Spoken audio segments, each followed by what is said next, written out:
Meus irmãos, à primeira vista, algumas passagens bíblicas, por tratarem de assuntos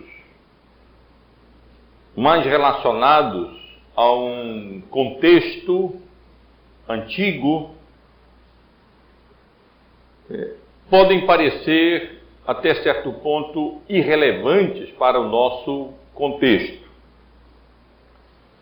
Nesse capítulo 15 de 1 Coríntios, nós vemos a igreja de Jerusalém, os apóstolos e os presbíteros, e a igreja, de modo geral, reunidos para considerar uma questão que envolveu o ensino de pessoas que saíram de Jerusalém, de indivíduos que saíram de Jerusalém, foram até a promissora igreja de Antioquia da Síria, e ali conturbaram os crentes gentios com o ensino de que para se tornarem cristãos, eles teriam que se tornar primeiramente judeus.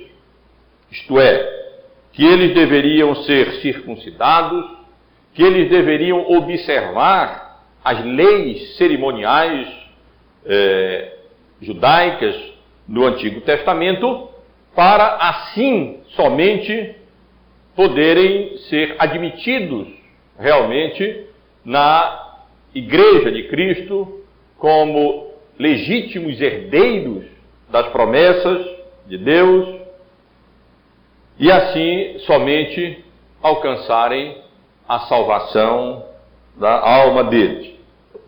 E quando nós às vezes lemos uma passagem como essa que estamos estudando, um capítulo como esse, tratando de problemas relacionados à circuncisão, à observância de preceitos, de leis cerimoniais, à primeira vista, alguém mais desavisado pode imaginar, mas o que é que isso tem a ver conosco?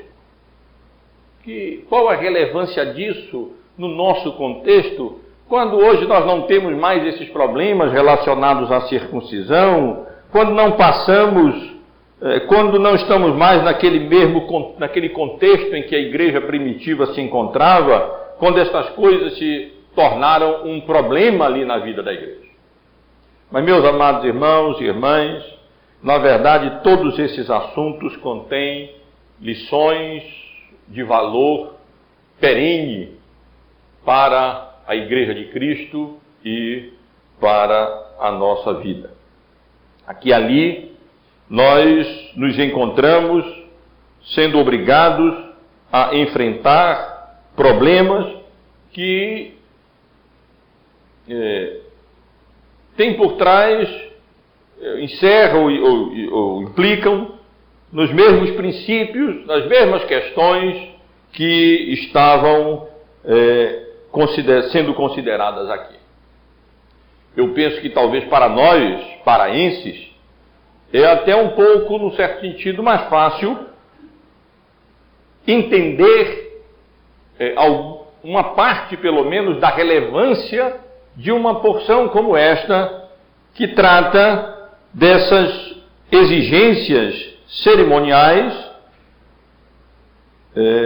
que estavam sendo ali ensinadas da parte daquelas pessoas para pessoas que vinham de um contexto pagão, haviam aceito a mensagem do Evangelho e agora estavam tendo que passar por essa conturbação, esse problema lá na igreja, sem saber exatamente aquilo que era necessário para a vida deles.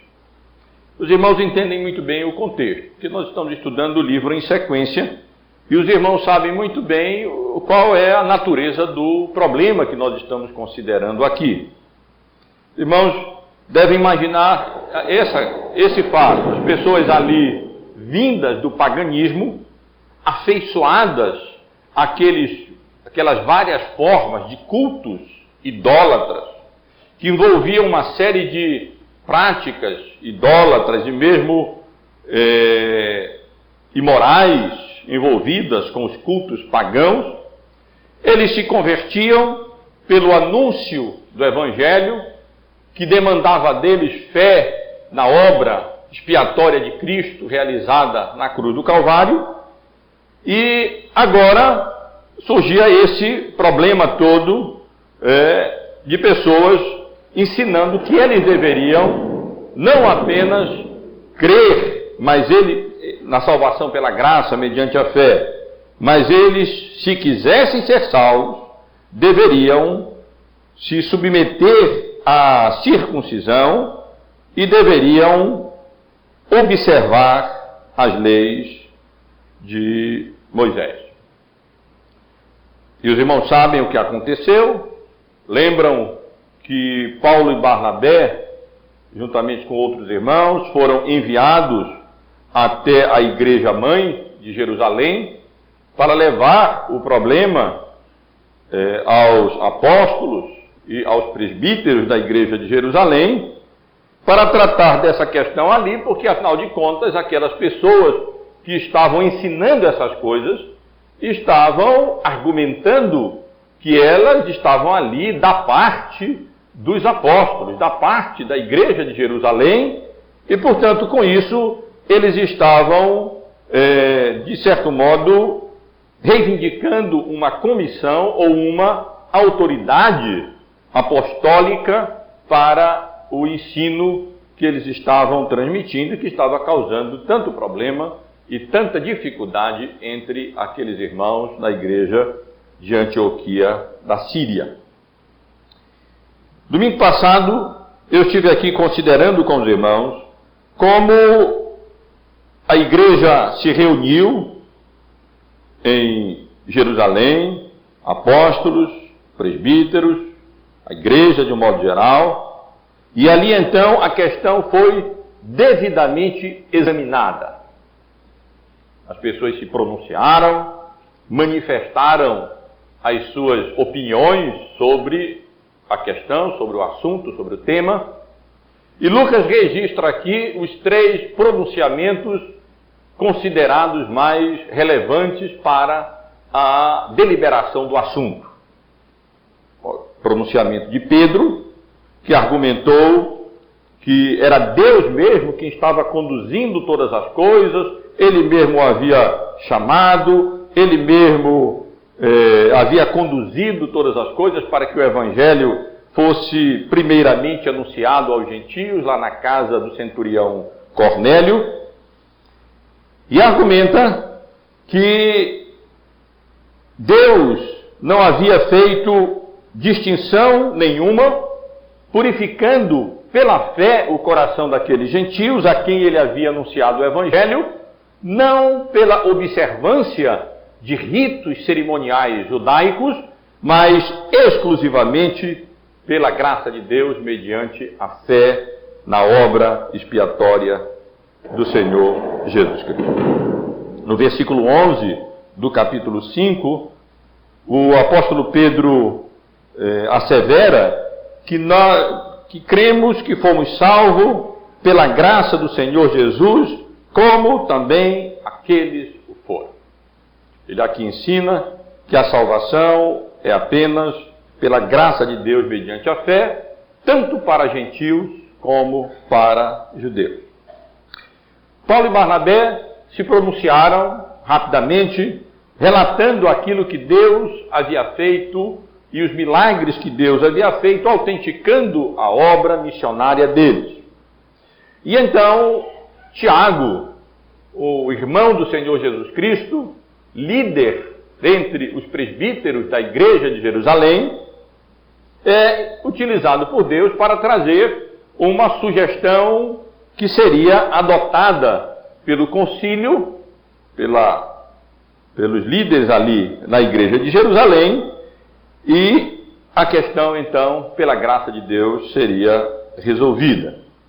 Ele interpreta algumas profecias do Antigo Testamento, ou melhor, ele interpreta os acontecimentos que estavam ali se sucedendo, os gentios se convertendo pela graça, mediante a fé, se tornando membros da Igreja de Cristo. Então ele interpreta esses acontecimentos à luz das profecias do Antigo Testamento, e então sugere, no versículo 19 e 20, que eles não deveriam perturbar aqueles que dentre os gentios estavam se convertendo a Deus, mas escrever-lhes que se abstivessem das contaminações dos ídolos, bem como das relações sexuais ilícitas, da carne de animais sufocados e do sangue.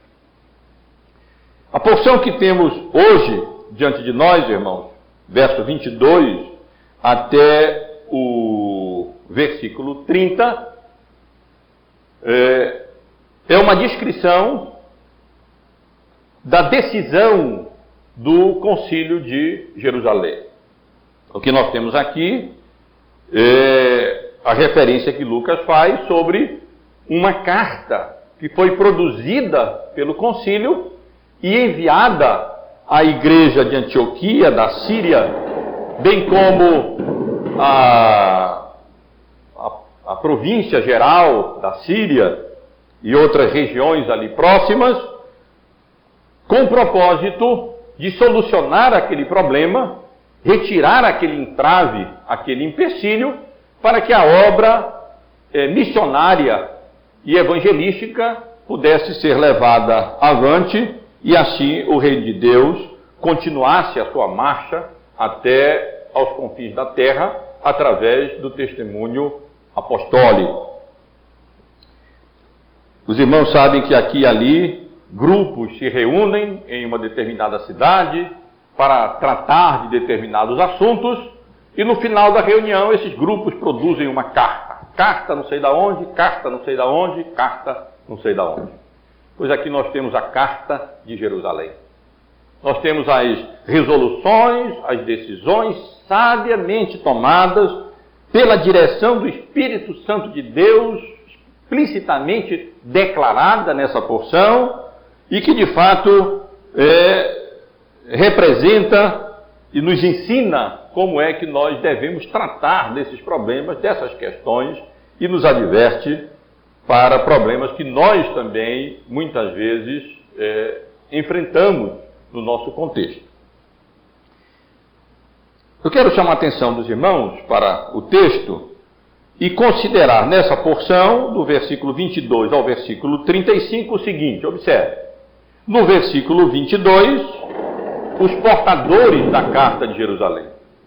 No verso 23 até o verso 29, o conteúdo da Carta de Jerusalém. E dos versos 30 até o verso 35, a entrega e o recebimento da Carta de Jerusalém pelos enviados ali quando chegaram no seu destino. Uma palavra apenas sobre o versículo 20, aonde nós encontramos aqui a menção daqueles que foram os portadores da carta. Lucas começa dizendo que pareceu bem aos apóstolos e aos presbíteros, e o parecer deles foi aprovado de fato pela igreja como um todo, as pessoas da igreja que estavam presentes ali na reunião, que não apenas eles produzissem uma carta registrando a resolução do concílio, mas também enviassem essa carta juntamente com Paulo, através de Paulo e Barnabé, os enviados de Antioquia, e junto a eles fossem enviados mais duas pessoas, dois representantes da igreja de Jerusalém, provavelmente dois presbíteros da igreja de Jerusalém, homens que são aqui chamados como homens notáveis, pessoas que se destacavam dentre a liderança de Jerusalém, e depois seremos informados também que eles, além de presbíteros, eram profetas. Eles tinham aquele ofício temporário para o estabelecimento da igreja na nova dispensação, o ofício profético, e eles, como presbíteros e profetas e homens notáveis, foram então enviados para acompanhar Paulo e Barnabé, portando aquela carta para dar conhecimento da resolução do Concílio de Jerusalém às igrejas, especialmente à igreja de Antioquia da Síria. Se nós pararmos um pouco para pensar por que eles mandaram esses homens, evidentemente que não foi, o próprio contexto todo deixa isso claro, não foi por nenhuma desconfiança de que Paulo e Barnabé fossem adulterar o conteúdo da carta, ou não fossem apresentar esse conteúdo de maneira correta, que os membros da igreja de Jerusalém não dessem crédito se a carta fosse recebida ali da parte de Paulo e de Barnabé, mas certamente eles agiram aqui com prudência, porque enviando aquelas pessoas, outras pessoas, eles estavam tomando ali, fazendo uma atitude mais solene, tomando uma decisão mais pública, e dessa maneira, aquelas pessoas que eram de fato membros ali da igreja de Jerusalém, provavelmente presbíteros da igreja de Jerusalém, poderiam explicar melhor aos destinatários da carta a origem, como foi que, afinal de contas, essa carta foi produzida, poderiam explicar ali, interpretar melhor o significado da carta e também poderiam assegurar que a carta seria bem recebida e a decisão do Concílio de Jerusalém bem aceita por todos ali na igreja de Antioquia. Vamos ter em mente que havia de fato um problema. Certamente Paulo, não há nenhuma indicação de que Paulo e o ensino de Paulo e de Barnabé não fosse aceito na igreja de Antioquia. Mas aquelas pessoas haviam chegado dizendo que tinham vindo da parte da liderança da igreja de Jerusalém, como que comissionados pela igreja de Jerusalém, pelos apóstolos, pelos presbíteros, e a confusão estava, num certo sentido, formada, e era preciso acabar com aquela confusão de uma vez por todas, deixando bem claro, por membros da própria igreja, da própria liderança, homens notáveis da igreja de Jerusalém, a posição que havia sido tomada ali pela igreja mãe. São mencionadas duas pessoas, Judas, chamado Barsabás, e Silas. Além do fato de que eram homens notáveis, profetas e provavelmente presbíteros ali na igreja de Jerusalém, nós não sabemos absolutamente mais nada sobre Judas, chamado Barsabás. É a única informação que temos dele no Novo Testamento. Com relação a Silas, não. Nós sabemos que Silas vai se tornar um colaborador precioso para o apóstolo Paulo e seria muito útil logo acompanhando Paulo na segunda viagem missionária que ele vai começar no final do capítulo 15, que, se Deus permitir, estaremos considerando no domingo que vem.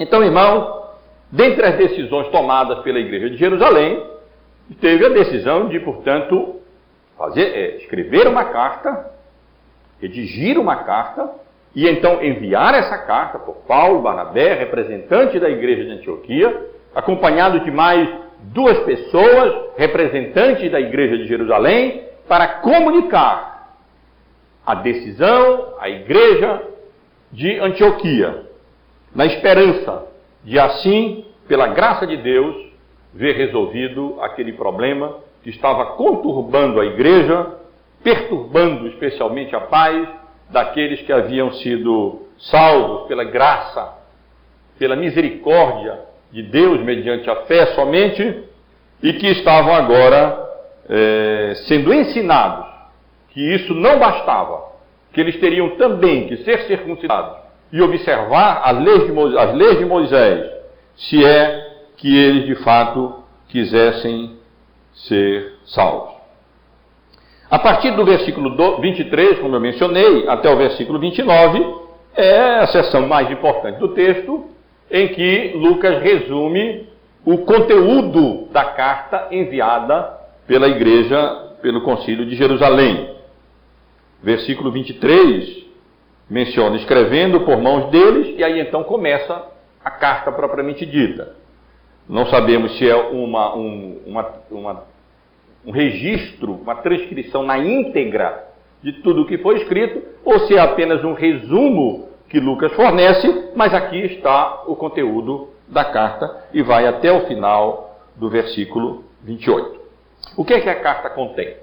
Eu quero sugerir logo de imediato aos irmãos que se trata de uma carta muito sábia, muito prudente, mas ao mesmo tempo muito clara, muito firme.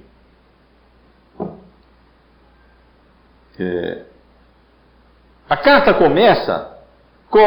de Jerusalém começa com uma saudação à igreja de Antioquia da Síria, por parte dos apóstolos e presbíteros, saudando-os como irmãos.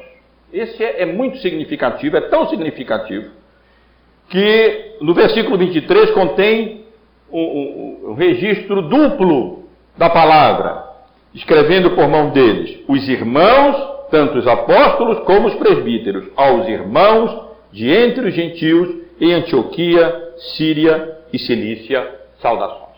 Que nós temos uma saudação, portanto, inicial, como era comum nas cartas de então, é comum ainda hoje também, e nessa saudação, de maneira muito sábia, os apóstolos e profetas se apresentam como irmãos daqueles crentes de Antioquia, especialmente daqueles crentes em Antioquia gentios, aos irmãos de entre os gentios em Antioquia, na Síria e na Cilícia, saudações. Meus irmãos, era muito comum os judeus se tratarem por irmãos, porque afinal de contas, todos eles eram descendentes de Abraão, eles eram irmãos em Abraão. E quando esses homens, apóstolos e presbíteros, condescendem aqui em chamar aqueles gentios de irmãos, o que eles na verdade estão dizendo é que pela graça de Deus, mediante a fé em Cristo Jesus, pelo sangue de Cristo derramado na cruz do Calvário, eles haviam se tornado membros agora de uma mesma família, a família da fé, não por observâncias de obras da lei, ou por cerimônias judaicas, mas pela graça de Deus mediante a fé em Cristo Jesus. É significativo o fato de que aqueles presbíteros e aqueles apóstolos e presbíteros, predominantemente judeus, sem dúvida nenhuma, estejam aqui escrevendo a gentios cristãos, chamando irmãos, confirmando, vocês são nossos irmãos em Cristo Jesus, somos membros de um mesmo corpo, membros da mesma família, a família da fé, como que antecipando a decisão que será comunicada logo a seguir no conteúdo da carta. Então, primeiro nós temos aqui na carta essa saudação muito sábia, ligando aquelas pessoas ali se apresentando como irmãos, a irmãos, enfatizando bem que agora em Cristo Jesus, aquela distinção entre gentio e judeu havia passado, e que o que valia mesmo não era a ascendência comum como descendência de Abraão, mas era a relação que eles tinham em Cristo Jesus, pela graça de Deus, mediante a fé somente. E é isso que nós somos também, irmãos em Cristo, pela graça de Deus, mediante a fé.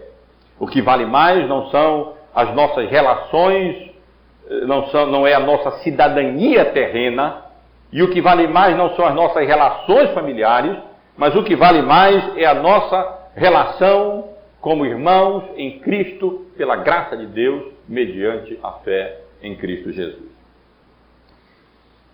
Uma vez saudada a igreja de Antioquia como irmãos, do versículo 24, Lucas menciona o repúdio contido na carta aos judaizantes, aquelas pessoas que estavam causando confusão na igreja de Antioquia. Visto sabermos que alguns que saíram de entre nós, sem nenhuma autorização, vos têm perturbado com palavras, transtornando as vossas almas, pareceu-nos bem, chegados a comum acordo, e aí então a carta continua. É interessante, portanto, irmãos, observar que, como conteúdo da carta, estava não apenas a decisão, mas logo após essa saudação, o concílio foi suficientemente corajoso para deixar claro que aquelas pessoas que estavam provocando ensinando essas coisas lá na igreja de Antioquia, eles estavam desautorizados a fazer isso. Eles estavam aqui repudiando a atitude deles. Desculpem. Era como se ele estivesse dizendo: esses homens têm falsa autoridade. Eles estavam ali, de um modo ou de outro, reivindicando uma comissão da parte da igreja de Jerusalém, reivindicando uma autoridade que eles não tinham, não havia sido concedida a eles.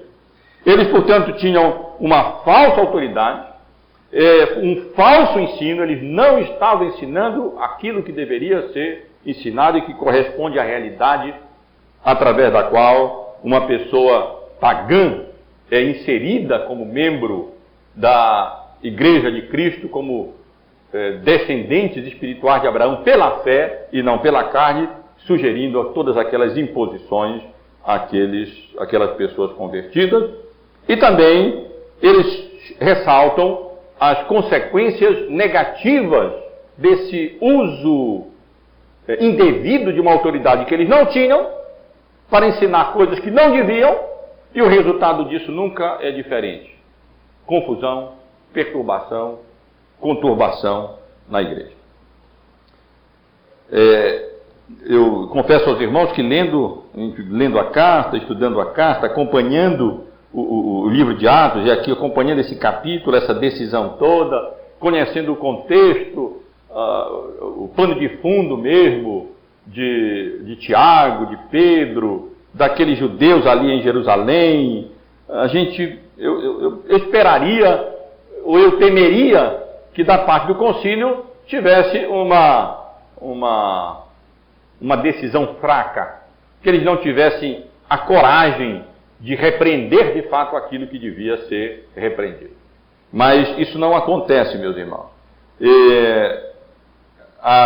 Eles são suficientemente corajosos para deixar bem claro que aquelas pessoas que ocasionaram o problema, que estavam argumentando ter autoridade apostólica, eles haviam saído do meio dos apóstolos, da igreja, é verdade, mas eles saíram sem nenhuma autorização, e sem nenhuma autorização é que eles estavam promovendo aqueles ensinos, e exatamente esses ensinos estavam causando essa perturbação,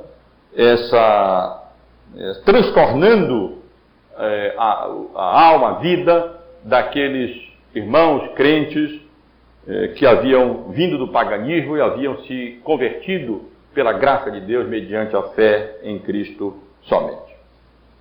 Mas além de sabiamente, na saudação, se dirigir à igreja gentílica como irmãos e repudiar o ensino e a atitude daqueles judaizantes que saíram sem autorização e estavam conturbando a igreja em Antioquia da Síria, a carta também elogia e recomenda Paulo e Barnabé.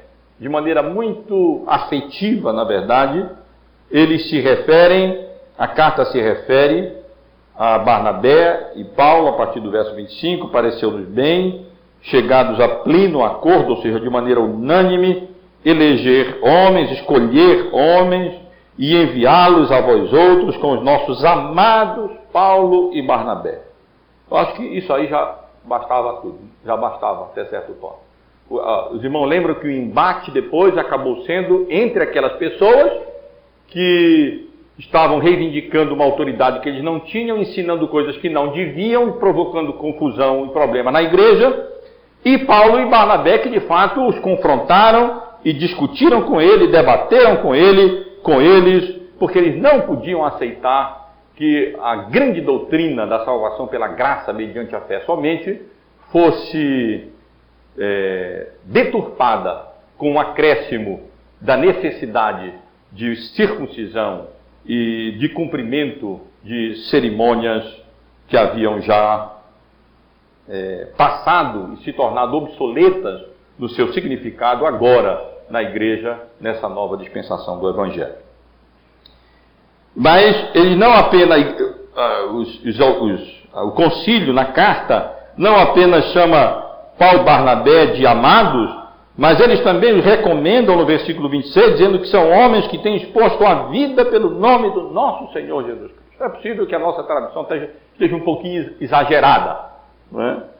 Literalmente, talvez fosse melhor traduzir mais ou menos alguma coisa assim: homens que têm entregue a vida, ou que têm dedicado a vida a Cristo Jesus, as suas almas a Cristo Jesus.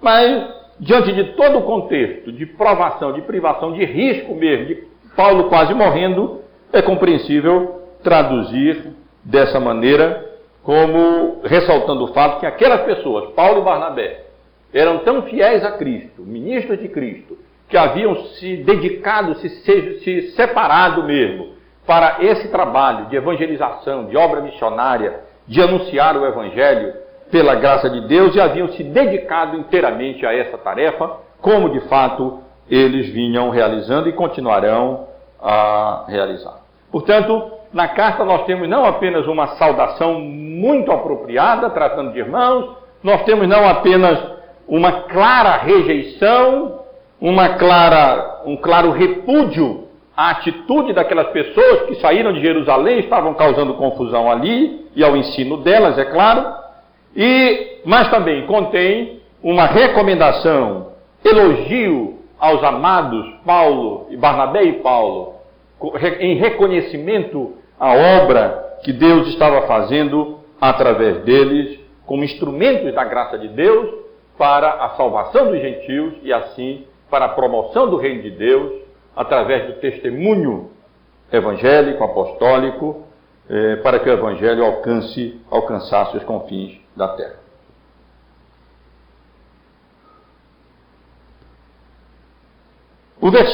Nos versículos 28 e 29, nós temos o comunicado da decisão, que é o propósito principal pelo qual a carta havia sido escrita. E o comunicado é esse: pois pareceu bem ao Espírito Santo e a nós não vos impor maior encargo além destas coisas essenciais, que vos abstenhais das coisas sacrificadas a ídolos, bem como do sangue, da carne de animais sufocados e das relações sexuais ilícitas. Destas coisas fareis bem se vos guardardes. E a carta então termina com a saudação final: saúde. Basicamente, irmãos, a decisão tomada foi dupla. Negativa e positiva. Negativamente, a decisão foi de não impor nenhum encargo maior, nenhuma circuncisão, a ideia é essa, não impor observância de leis cerimoniais ou coisas parecidas. Em outras palavras, quem venceu o debate, quem saiu fortalecido, para usar a linguagem política contemporânea, foi Paulo e Barnabé. É como eles haviam de fato dito. É como de fato eles haviam argumentado e debatido contra aqueles ensinadores autorizados, autocomissionados, que estavam ensinando coisas erradas na igreja. Aqui a ideia é: eles estavam errados, Paulo e Barnabé estavam certos. Não há necessidade de impor aquelas coisas banais que aquelas pessoas estavam impondo. Circuncisão e juntamente com a circuncisão, a necessidade de observar todos aqueles preceitos, aquelas leis cerimoniais do Antigo Testamento, cabíveis naquela época, mas agora sem nenhum cabimento quando o Senhor Jesus já veio, quando a realidade das coisas prefiguradas já aconteceu, e então aquelas cerimônias haviam se tornado absolutamente obsoletas, sem significado e sem sentido para o Evangelho e para a Igreja nessa nova dispensação da graça. Então, a decisão foi em primeiro lugar. Nossa decisão não é necessário acrescentar mais nada não ao Evangelho. Louvado seja Deus por essa decisão, irmãos, porque senão o Evangelho, a igreja cristã seria mais uma seita judaica. Mas aqui, a igreja cristã como que liberta daquelas amarras de um pagão convertido ter que se tornar um judeu agora para se tornar então um cristão. Claramente é dito aqui que isso não era necessário. Não é preciso impor esses encargos que aquelas pessoas estavam impondo e estavam causando perturbação e transtornando a alma dos crentes gentios da igreja de Antioquia, da Síria e vizinhança. A segunda decisão, versículo 29, é uma recomendação que eles fariam bem em apenas se abster de 4 coisas. Eu já considerei com os irmãos no domingo passado. O que é mencionado aqui no versículo 29 no final da carta é exatamente o que é mencionado, exatamente a sugestão de Tiago no versículo 20 do capítulo 15. As mesmas 4 abstenções. Muda apenas um pouco a ordem. Na sugestão de Tiago, que consideramos no domingo passado, no versículo 20 do capítulo 15, ele mencionou primeiro as coisas mais gerais e depois 2 questões particulares. As coisas mais gerais, abstenham-se da contaminação dos ídolos, bem como das relações sexuais ilícitas, e depois 2 coisas específicas da carne de animais sufocados e do sangue. Aqui a ordem muda um pouco, mas a recomendação, os itens recomendados são exatamente os mesmos. Que vos abstenhais das coisas sacrificadas a ídolos, bem como do sangue. Terceiro, da carne de animais sufocados. E quarto, das relações sexuais ilícitas. Destas coisas fareis bem se vos guardardes. Os estudiosos do Novo Testamento têm procurado explicar a razão desses 4 itens mencionados aqui. A dificuldade, não teria nenhuma dificuldade se apenas fosse mencionado, ou melhor, a interpretação seria mais numa direção, se apenas fossem mencionados coisas como os 3 primeiros itens relacionados aqui. Abstenhais das coisas sacrificadas aos ídolos, do sangue e da carne de animais sufocados. Se assim fosse, nós poderíamos entender esse versículo como uma concessão apenas como uma concessão. Então, poderíamos entender essa instrução da seguinte maneira. Bom, então já que os judeus, em todo lugar ali, naquelas regiões, os judeus da dispersão, para não ofender os judeus da dispersão, então, por um tempo, vamos apenas evitar essas coisas. Nós recomendamos que os gentios evitem essas coisas para não causar maiores problemas. Coisas que em si mesmas não eram ilegítimas, não eram ilícitas, mas que, por causa da familiaridade dos judeus com essas questões que eram mencionadas nas cerimônias, na lei cerimonial do Antigo Testamento, então seria melhor eles evitarem, ou seja,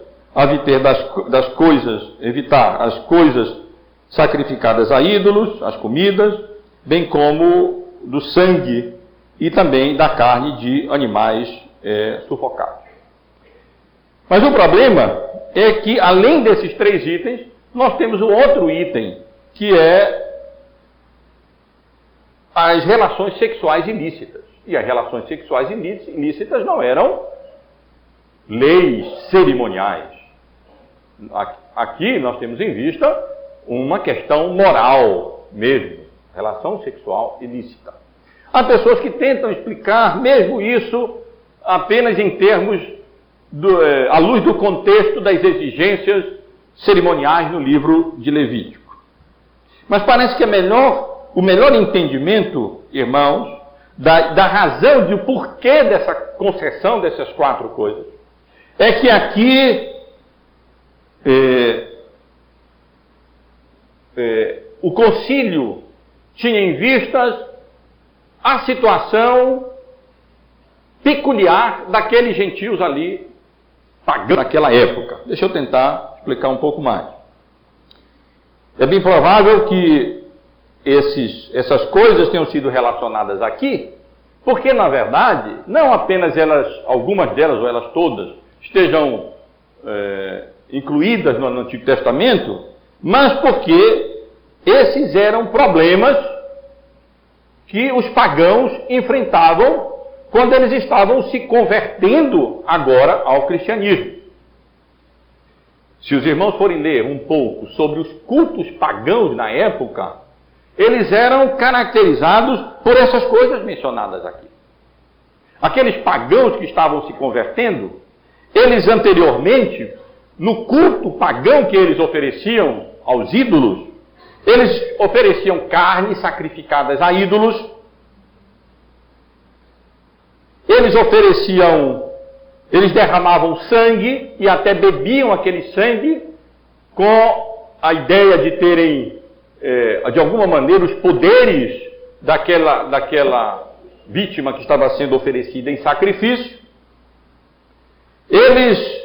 Havia a prática dos animais sufocados e, intimamente associados aos cultos pagãos, estavam as relações sexuais ilícitas. Os irmãos devem lembrar de ler no Antigo Testamento referências a prostitutas cultuais, e essas coisas aconteciam mesmo. Havia práticas licenciosas e imorais, sexuais, relacionadas aos cultos pagãos. E essas pessoas estavam sendo arrancadas daquele contexto. E elas estavam sendo retiradas de lá. E é bem possível que a recomendação que nós tenhamos aqui, relacionando essas 4 coisas que os eruditos estudiosos do Novo Testamento identificam como coisas que eram práticas que eram ligadas e relacionadas ao culto pagão, então podemos entender isso aqui como sendo não apenas uma concessão para os costumes judeus, mas também como sendo uma advertência, num certo sentido, aos próprios gentios. Tentei resumir isso no domingo passado, mais ou menos numa frase, dizendo que para pagãos se tornarem cristãos, eles não precisam se tornar judeus, mas também eles não podem permanecer pagãos.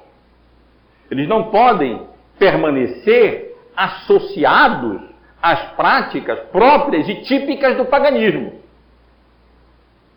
Como, por exemplo, participar daqueles ritos pagãos que envolviam derramamento do sangue e beber o sangue e participar daquelas carnes oferecidas aos ídolos e também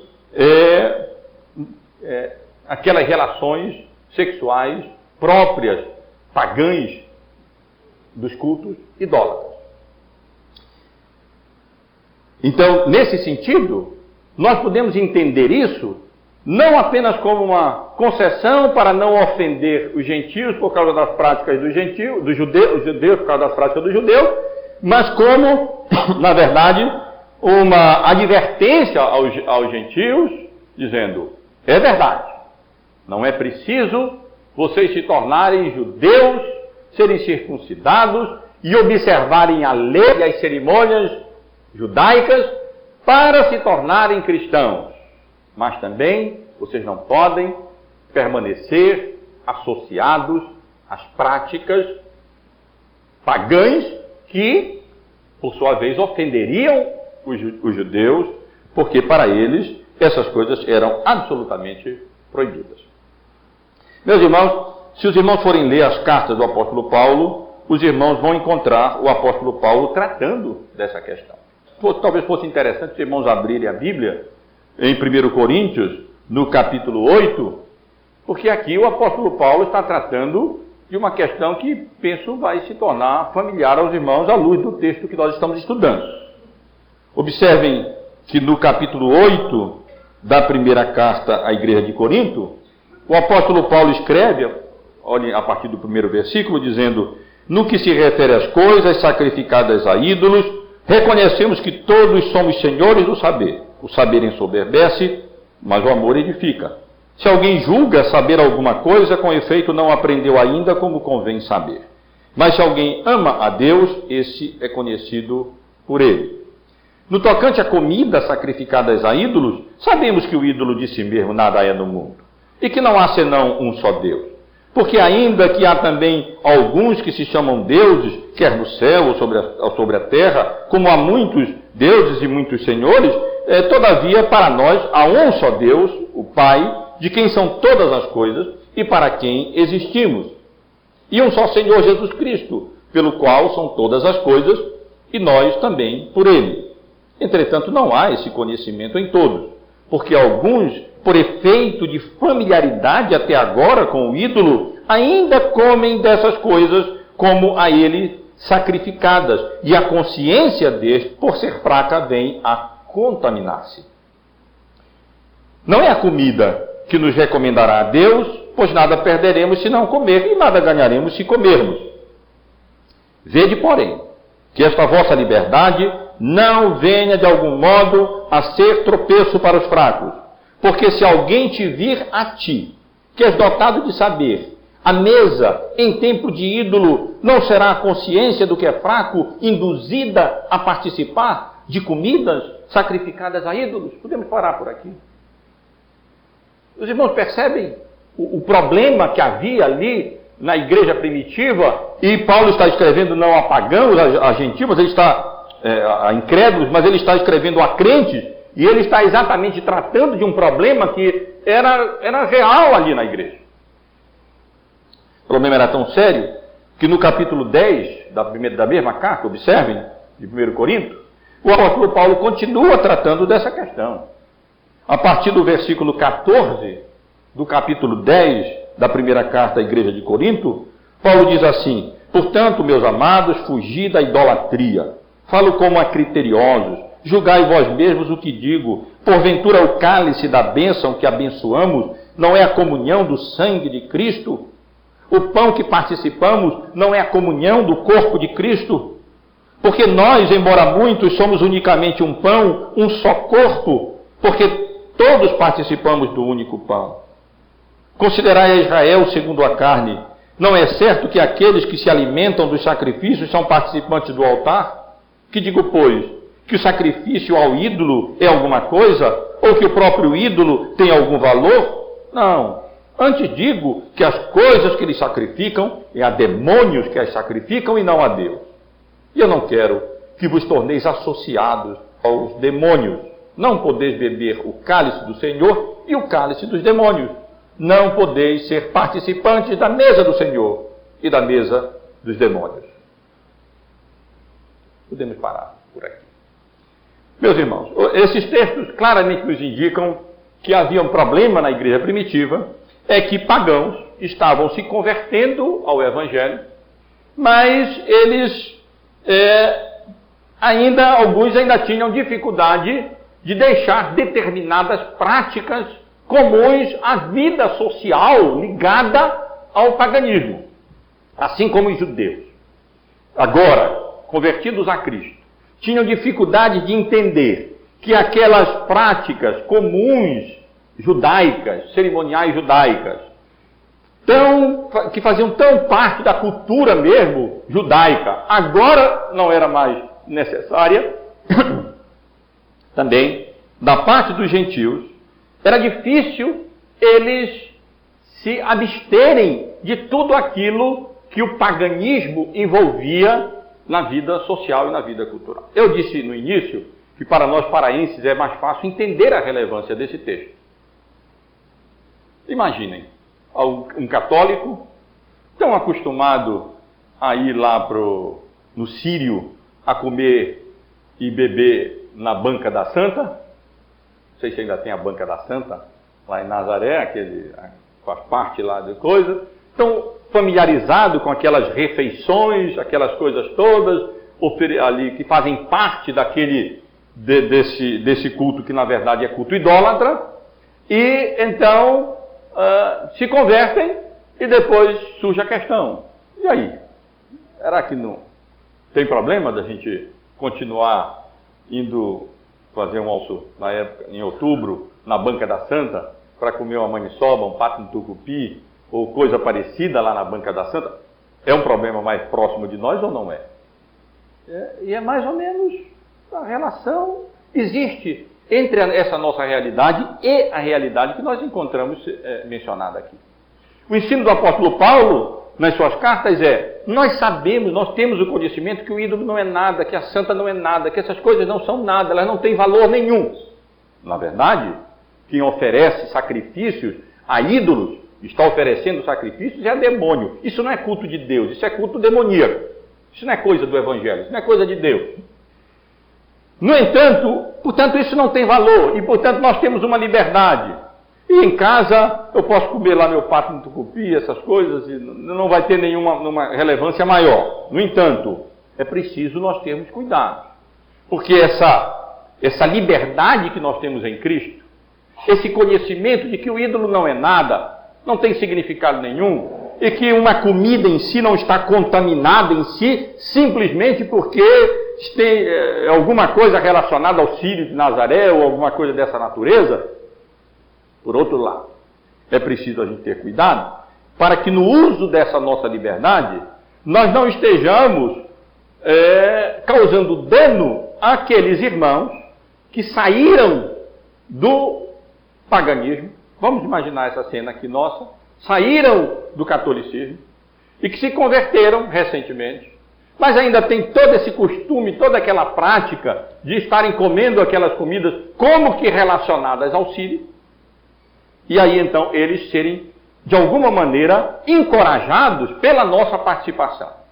Aí eles vêm: bom, mas o pastor, o presbítero, os crentes mais idosos aqui, vão para a banca da Santa, nós não vamos, né? Mas vamos para a Banca da Santa comer. Então quer ver que não é tão ruim não oferecer essas coisas assim lá. E aí então aquelas pessoas que não tinham esse entendimento seriam induzidas a pecar. Não é preciso alguém, um pagão, se tornar gentil para poder se tornar cristão. Mas também ele não pode permanecer nessa associação com os ídolos. Porque que associação pode haver entre as comidas oferecidas a ídolos como tal, com a ceia do Senhor, simbolizando o sangue e o corpo do Senhor Jesus? É muito provável, meus irmãos e irmãs, que essas recomendações que encontramos aqui nessa carta de Jerusalém à igreja nesse sentido. Os irmãos não são obrigados não a se circuncidarem e observarem as leis cerimoniais de Moisés. Os irmãos devem apenas ter cuidado em não usar da liberdade que nós temos em Cristo, esse é o ensino de Paulo de modo geral, para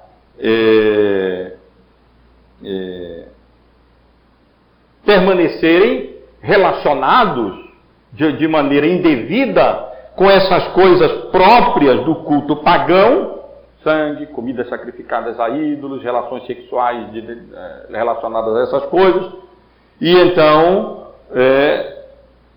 estariam causando dano a si próprios e ainda estariam causando um grande problema por causa do problema que isso causaria com relação aos próprios judeus, crentes, que sabem que diante da lei de Deus, essas coisas, embora em si próprias, agora estavam ficando claro, alguma dessas coisas, pelo menos, o sangue, participar de comer sangue, ou alimentar de carnes, assim, essas coisas, embora isso em si não fosse relevante, isso pode causar um dano às pessoas que ainda estão afeiçoadas a esse tipo de coisas, ainda não têm clareza acerca de que essas coisas não têm valor nenhum, elas em si não estão em si contaminadas, o ídolo nada é, o ídolo não tem poder de contaminar agora a carne, ou contaminar agora essas coisas, mas era recomendável evitar tudo isso por causa do contexto pagão que eles vinham e por causa do contexto judeu, onde Moisés era lido nas sinagogas, onde as observâncias necessárias e requeridas do Antigo Testamento eram conhecidas, e isso se tornava um escândalo para os judeus verem os gentios crentes participando de alguma maneira em associação a essas práticas idólatras. Eu tenho que correr, irmãos.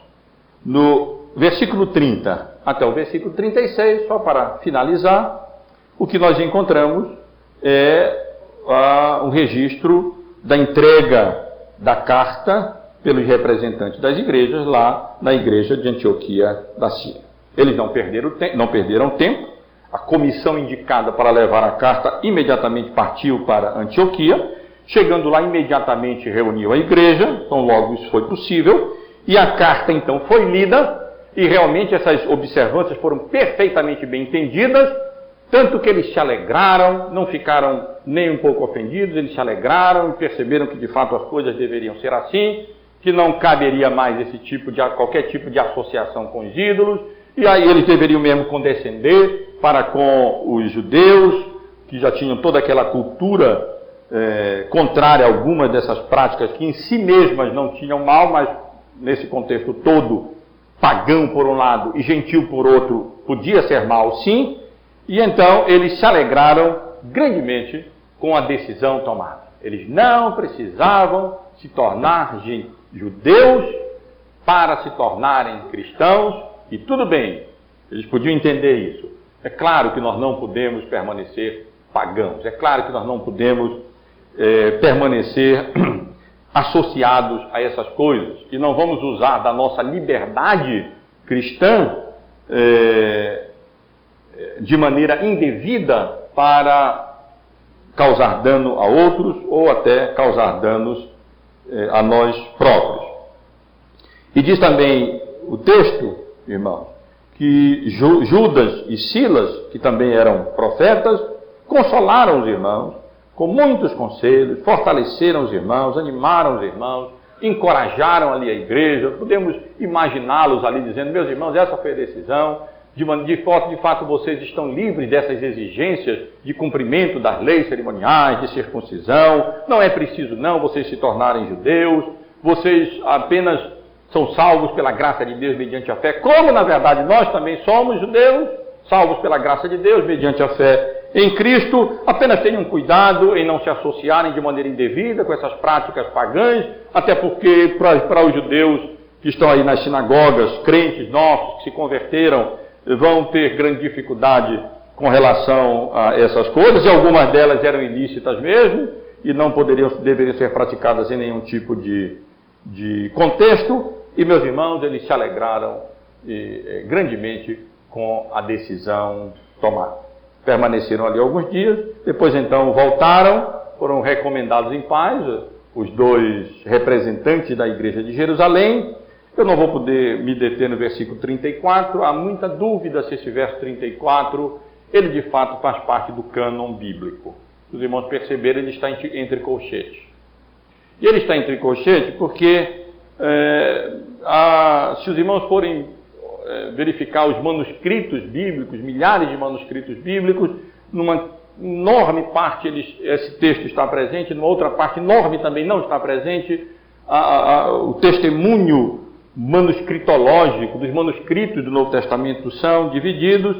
O texto dos Receptos, que era um texto antigo, continha essa porção, as traduções antigas da King James e outras continham essa porção.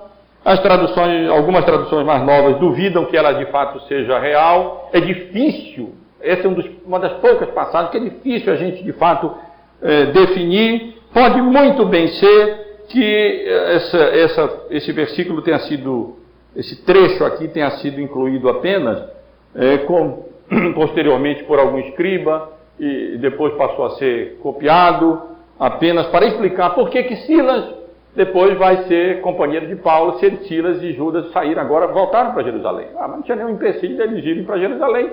E Paulo continuou ali pregando, depois então Silas resolveu voltar e o acompanhou na primeira viagem missionária. Mas a gente pode deixar esse versículo 34 de lado, ele não acrescenta muito nada, e apenas concluir, chamando a atenção para o fato de que Paulo e Barnabé permaneceram ali em Antioquia, fazendo aquilo que eles tinham que fazer, ensinando e pregando o Evangelho.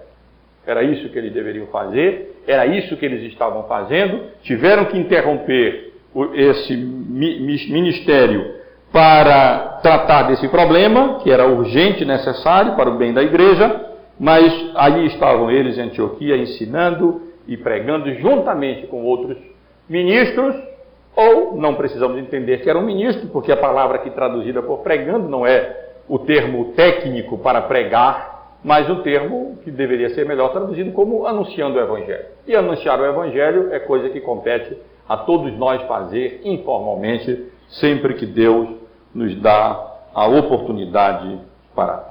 Meus irmãos, que Deus nos abençoe com essa porção e nos dê graça. Aqui nós temos lição preciosa acerca de como devemos lidar com essas questões. Vemos nessa carta prudência da parte do concílio em determinar as coisas, mas também clareza em dizer, não, isso está errado, esses irmãos são irmãos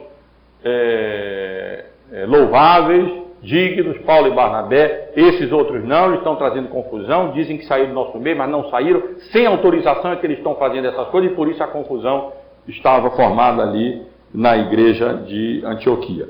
E então, toma a decisão correta, chave principal, não, eles não precisam circuncidar. Eles não precisam guardar a lei de Moisés. Apenas essas ressalvas mencionadas aqui, por causa do contexto pagão, de onde vinham, e por causa do contexto também judeu, aonde eles viviam. E graças a Deus, a carta foi bem recebida. Mas talvez a principal lição que nós tenhamos aqui seja em relação à grande obra da salvação em Cristo. Essa é a grande questão que estava em xeque. A salvação é Cristo, a fé em Cristo, mais alguma coisa? Ou é só Cristo? E a grande lição do que o concílio nos dá é a salvação é exclusivamente pela graça de Deus, mediante a fé em Cristo Jesus. Sempre que outras exigências surgirem como meio de salvação, para serem acrescentadas à fé somente em Cristo, nós devemos rejeitar essas coisas, porque tanto judeus como gentios, Pedro deixou isso bem claro, somos salvos pela graça do Senhor Jesus, mediante a fé na obra que Ele realizou em nosso lugar na cruz do Calvário.